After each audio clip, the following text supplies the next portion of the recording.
तुम्ही आता बघताय की पॅरलल रोड असताना सुद्धा ब्रिजच्या कामानंतर खूप ट्रॅफिक जाम होत होतं. पण आता एक साईड आपण सुरू केली तर बरंच ट्रॅफिक नागरिकांना वाटायला लागले की नाही, आता जर पूर्ण फंटाळीपर्यंतचा जर सुरू झाला तर निश्चितच ट्रॅफिक सुरळीत व्हायला मदत होईल आणि दोन्ही साईडनी तो फंटाईलचा ब्रिज आपण हे केला. त्याच वेळेस जेव्हा ब्रिज आपण करत होतो त्याच वेळेस सेकंड फेजची जी खडकवासला हडपसर मेट्रो मार्ग होता हा आपण त्यावेळेसच विचार केला की ठीक आहे, प्रस्ताव तर आपण महानगरपालिकेत होता तेव्हा, तरी सुद्धा आपण विचार केला की मंजुरी येऊन तो प्रस्ताव होईल तर आपण परत ब्रिजची मोडतोड करणं वगैरे न करता आपण नागरिकांचा पैसा वाया न घालवता आपण त्याच्यामध्ये पिलरच्या सोयी करून ठेवल्या आणि मेट्रोचे जे पिलर तिथनं जाणार आहेत त्याची योजना आपण ह्याच ह्याच्यामध्ये ते पिलर पण करून ठेवले. त्याचप्रमाणे आता नदीकाठचा जो रोड आहे, आम्ही कोर्टामध्ये इतके वर्ष आम्हाला आता परमिशन मिळाली की नदीकाठी तुम्ही रोड करू शकता. तो एक एलिव्हेटेड रोड, अजून पॅरलल रोड विठ्ठलवाडीला तिथून त्या कमानीपासून तो होईल. म्हणजे सिंहगड रोडचा ट्रॅफिक असेल, स्वारगेटचा असेल, आता गंगाधामच्या इथे तुम्ही बघत असाल तर इतके मोठ्या मोठ्या स्कीम झाल्या, MTM मार्केट येते. त्याच वेळेस आम्ही गंगाधामचा ब्रिज टाकला, अंडरपास टाकला, जसं स्वारगेटला अंडरपास टाकला. तर वाहतुकीच्या दृष्टीने आपण हे खरं तर प्लॅनिंग केलेलं आहे. म्हणजे स्वारगेट कात्रजची जी मेट्रो असेल तर ती पहिल्या फेजमध्ये आपल्याला घेतली नव्हती स्वारगेट कात्रजची मेट्रो, पण मला एक्सटेन्शनसाठी मी खूप प्रयत्न केले त्यावेळेस की नाही, मला एक्सटेन्शन मध्ये ती करून द्या. आणि एक्सटेन्शन मध्ये करणं हे खरंच खूप अवघड काम असतं, कारण तो जो निधी प्रस्तावित असतो फेजसाठी तो निधी केंद्र सरकार किंवा ह्याच्यासाठी मग वेगळ्या सगळ्या मीटिंग्स, वेगळे सगळे एस्टिमेट सगळं तयार करायला लागतं आणि महानगरपालिका राज्यांनी एक्स्ट्रा 10% त्याची जबाबदारी त्यावेळेस उचलली. नाहीतर आज स्वारगेट कात्रजची जी मेट्रो केंद्राने मंजूर करून आपण काम सुरू करू शकतो तर ती पुढच्या फेजमध्ये म्हणजे खडकवासला ते हडपसरच्या फेजमध्ये गेली असती तर ती आज लवकर होतीये. इव्हन ती मेट्रोचा मार्ग आपल्याला प्रस्तावित असताना सुद्धा ज्यावेळेस आपण इथे मेट्रो स्टेशनचं काम सुरू केलं आणि मल्टी मॉडेल हबचं आपण आता तिथे करतोय, तो पण एक युनिक प्रोजेक्ट होईल. कारण स्वारगेटला आपण बघितलं की PFPL आहे, ST आहे, रिक्षा थांबतात, खूप सारे सगळं तिथेच असल्यामुळं त्यांना कुठेतरी एकत्र जोडण्याची संकल्पना त्यावेळेस माझ्या डोक्यामध्ये आली आणि ते मल्टी मॉडेल हबचं एक आपण पूर्ण मॉडेल म्हणून ते होईल पुणे शहरासाठी. ज्याचं काम सुरू केलं तर त्यावेळेस आपण ही स्वारगेट कात्रजचं जेव्हा मशीन हे करत होतं तर आपण तो भुयारी मार्गामध्ये ते टनेलची ओपनिंग पण करून ठेवली की नेक्स्ट जेव्हा मार्ग सुरू होईल तेव्हा त्याचं अजून खर्च व्हायला नाही पाहिजे. तर असं पूर्णपणे प्लॅनिंग करून किंवा सिक्युरिटीच्या दृष्टीने जर तुम्ही विचारलं तर माझ्याकडे खूप साऱ्या म्हणजे झोपडपट्टी आहेत आणि हे काही अभिमानाची गोष्ट नाही, झोपडपट्टी आहेत. पण झोपडपट्टी असल्यानंतर त्यांचे जे जाऊन स्लममध्ये काम करणं की इन्फ्रा तर ड्रेनेज असेल, पाणी असेल, लाईटचे हे असतील, पण सुरक्षेच्या दृष्टीने म्हणजे जवळजवळ अपर बिबेवाडी असेल, पद्मावतीच्या साईडला असेल, आपण वस्तीमधनं कॅमेरा लावले. म्हणजे लेन टू लेन कॅमेरा लावले आणि त्याचे ऍक्सेस आपण पोलीस स्टेशनला दिले. माझ्याकडच्या सगळ्या पोलीस स्टेशनला मी दरवेळेस म्हणजे आता 2 वर्षांनी कॉम्प्युटर पण जुने होतात, पण मी दरवेळेस त्यांना कॉम्प्युटरचे 10-15 कॉम्प्युटरचे संच देते. का तर त्यांनी पण ह्या सगळ्या गोष्टीमध्ये अपडेट राहिलं पाहिजे. तुम्ही बघितलं असेल की मला असं वाटतं की स्वतःला की एवढी मोठ्या प्रमाणामध्ये स्लम असली तरी त्या मानाने गुन्हेगारी आणि ह्याचं प्रमाण किंवा ज्या काही मारामाऱ्या आपण म्हणतो जे काही त्याचं प्रमाण खूप कमी झालेलं आहे. त्यामुळं सिक्युरिटीच्या दृष्टीने जसं आपण राजाराम पुलाच्या पुढचं जे होतं तर ती हद्द सगळी हवेलीत जात होती, त्यामुळे आपले शहरी राहणाऱ्या लोकांना पण ग्रामीण पोलीस स्टेशनला जायला लागायचं. हवेली पोलीस स्टेशन आपलं अभिरुचीपाशी होतं, आपण ती हद्दवाढ करून घेतली. आज आपण अतिशय सुंदर स्मार्ट पोलीस स्टेशन त्यांना बनवून देतोय, पोलीस चौकी बनवून देतोय, म्हणजे त्याचं काम ऑलरेडी कम्प्लीट झालेलं आहे. आरोग्याच्या दृष्टीने जर विचार केला तर मोठं हॉस्पिटल जे आपल्या भागात बनते आज 500 बेडचं, तर 100 बेडचं म्हणजे करोनाच्या काळात 50 बेडचं आम्ही पूर्ण हॉस्पिटल करून ताब्यामध्ये दिलं महानगरपालिकेच्या त्यावेळेस.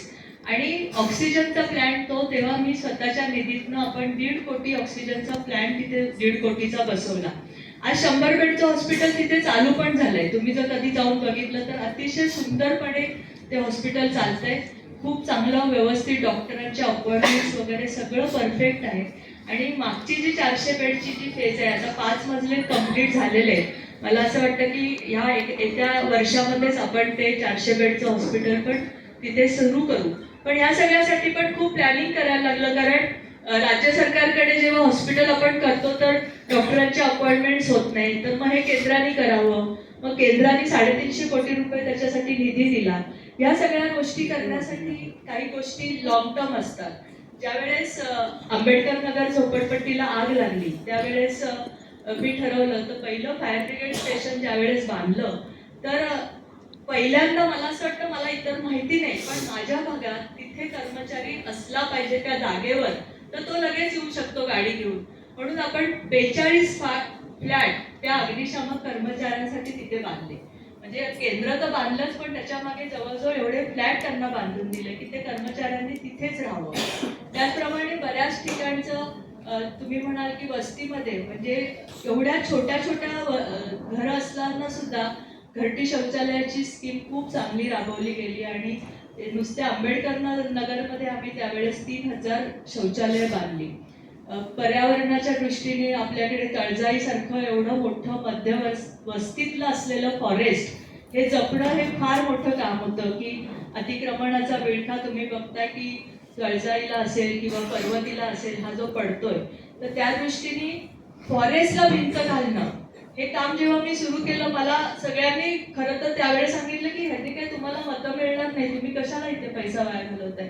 तर मी म्हटलं नाही, मतं नाही मिळाली तरी चालेल, पण एक आपल्याकडे जो ठेवा आहे तो जतन करणं आपल्याला गरजेचं आहे. म्हणून आपण पर्वतीला अख्ख्या 250 हेक्टर फॉरेस्टला आपण भिंत घातली आणि जेवढं होतं तेवढं अतिक्रमण थांबवलं.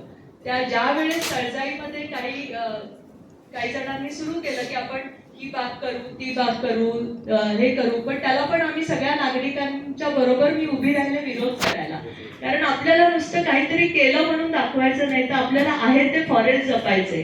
त्यामुळे आता आपण वन आराखडा पण जो तयार केला, तर तो त्या दृष्टीने केला की फॉरेस्टला कुठेही हात न लावता आहे ते पर्यावरण जपलं गेलं पाहिजे. पर्वतीला जर तुम्ही जाऊन बघितलं तर पर्वतीची जी हे आहे की पर्वती एक देवस्थान तर आहे, पण लोकांचं एक टुरिझमचं पण एक स्थान व्हावं. त्यामुळे पायऱ्या सकट म्हणजे आज किती हजारो लोक वरती चढतात आणि सकाळी संध्याकाळी, तर खूप ज्येष्ठ नागरिक पण होते. ज्यावेळेस मी आहे त्याच पायऱ्यामध्ये दुरुस्ती केली, रेलिंग केली, त्यांनी माझा सत्कार केला की हे कोणी असा विचार करून कोणी करत नाही. आज पर्वतीला आपण वरचं रूप सगळं बदलतोय. आपण वॉच टॉवर केला, आपण आज कार्तिकेय मंदिराचे जे मार्ग असतात ते सगळे सुंदर मार्ग केले, लोकांना तिथे बसता येईल असं काही 4 गोष्टी केल्या. आपण म्युझियम आता त्याचं काम सुरू आहे. आपण बाजीरावचा पुतळा जेव्हा बसवला तर म्युरल्स आता आपण जवळजवळ इतके सुंदर म्युरल्स बसवले जिथे इतिहास सांगितला जाईल, जिथे आपल्या सगळ्यांनी बलिदान केलेलं आहे त्यांची आपण पूर्ण नावं आणि हे पर्वतीवर लावतोय. पर्वतीमध्ये वरती एक ऐतिहासिक म्हणजे आपण म्हणतो एक ऐतिहासिक ठेवा आपण जपला पाहिजे. बाहेरच्या देशात गेलो तर खूप छोट्या छोट्या गोष्टी ते लोक जपून आपल्याला दाखवतात. त्या दृष्टीने वरती पर्वतीला एक छोटासा कॅफे आहे की जिथे इंग्रज अधिकारी पेशव्यांना भेटले होते चहापानाला, तर तो त्या कॅफे आम्ही रिस्ट्रक्चर करतोय. त्या दोघांचं जे काही स्टॅच्यू आहे ते तिथे, तो प्रसंग तिथे आम्ही निर्माण करतो की लोक तो बघायला येतील, तिथे फोटो काढतील. किंवा एक सुंदर चाफ्याचं झाड आहे पर्वतीवर 250 वर्षाचं आणि चाफा बोलतो असं करून पर्वतीचा पेशव्यांचा इतिहास तिथे सांगितला जाईल. कचऱ्याच्या मशीन दिल्या की ज्याचा वास येत नाही. लोक कचरा म्हणजे महानगरपालिकेने सोसायटीचं उचलण्याचं बंदच केलं होतं ऑलमोस्ट, पण मग त्यांनी जेव्हा पिट्स तयार केले त्याचा वास यायचा, मग त्यांना आता ऑटोमॅटिक मशीन दिले की ज्याच्यामध्ये सगळं टाकलं आणि भुसा टाकला की त्यांना खत मिळतं. खूप साऱ्या सोसायटीमध्ये आपण सोलरचे प्रोजेक्ट ज्यावेळेस गव्हर्नमेंट आपल्याला सबसिडी देत होती, आता वस्ती भागात जर तुम्ही म्हणाल तर आता पहिला पायलट प्रोजेक्ट जो पीपीपी मॉडेलवर स्लमचा अजून कुठेही झाला नाही पुण्यात आपण करतोय. आपली इंदिरा वसाहतला महानगरपालिकेची जागा आहे आणि महानगरपालिकेला घेऊन महानगरपालिकाच तो प्रोजेक्ट करते. म्हणजे SRA आजपर्यंत पुणे शहरात फेल गेली कारण कोणी करायची, 4 जणांनी त्याचे अग्रीमेंट्स करायचे आणि कोणाचंच व्हायचं नाही, लिटिगेशन मध्ये सगळ्या स्कीम अडकल्या. तर महानगरपालिकाच हे करते. तो प्रोजेक्ट जर पुढच्या काळात झाला तर तो एक पायलट प्रोजेक्ट होईल. त्याप्रमाणे आपण जनता वसाहतचं पण प्रोजेक्ट आता टाकलाय की जर आपण हाईटची परमिशन आपल्याला जर मिळाली तर आहे त्याच लोकांची तिथे आपण घरं बांधून देऊ शकतो. तर अशा पद्धतीने माझ्या डोक्यामध्ये प्लॅनिंग करून मी सगळं काम केलं. आणि त्याच्याबरोबर जर तुम्ही म्हणाल तर लोकांचे काय प्रश्न, तर जवळजवळ आज म्हणजे मागचे तर मी सांगत नाही पण आज जवळजवळ 250 कामं ही सगळ्या भागामध्ये चालू आहे. छोटी छोटी म्हणजे सोसायटीची असतील, वस्तीची असतील, स्लमची असतील. आत्ता जी चालू आहेत तेवढीच मी सांगते, म्हणजे मी आधीचा काही हिशोब देत नाही. तर ही कामं जशी जशी नागरिकांची येतील ते करणं तर आपल्याला कर्तव्यच आहे. पण मला असं वाटतं की ज्या वेळेस एक आमदार म्हणून मला लोक निवडून देतात तर त्यावेळेस एक संपूर्ण प्लॅनिंग, म्हणजे जेव्हा पाणी पुरवठ्याची जागा आपली होती आणि तो पहिला प्रस्ताव तेव्हा मी दिला JNUMच्या अंदर, ते आपण पाणी पुरवठ्याचं पूर्ण केंद्र तेव्हा नवीन करून घेतलं. जसं खडकवासला जे बंद ह्याच्यामधनं जो कालवाचं हे होतं ते सुद्धा प्रस्ताव तेव्हा तेव्हा मी दिला होता.